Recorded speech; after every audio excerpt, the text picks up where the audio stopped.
আওয়ামী লীগ শাসনামলে প্রশাসনে বঞ্চিতদের ক্ষতিপূরণ দেওয়ার বিষয়ে বিবেচনা করা হবে বলে জানিয়েছেন জনপ্রশাসন মন্ত্রণালয়ের সিনিয়র সচিব মোখলেসুর রহমান।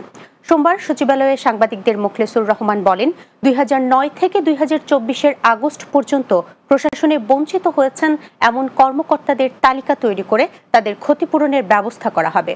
চাকরিতে নানাভাবে বঞ্চনার শিকার কর্মকর্তাদের সুবিধা দিতে সাবেক অর্থ সচিব জাকির আহমেদ খানকে কমিটির প্রধান করে 5 সদস্যের কমিটি গঠন করেছে সরকার। যারা চাকরি থেকে বিদায় নিয়েছেন শুধু তাদের জন্য এই কমিটি কাজ করবেন, যারা চাকরিতে আছেন তাদের জন্য নয় বলে জানান সচিব।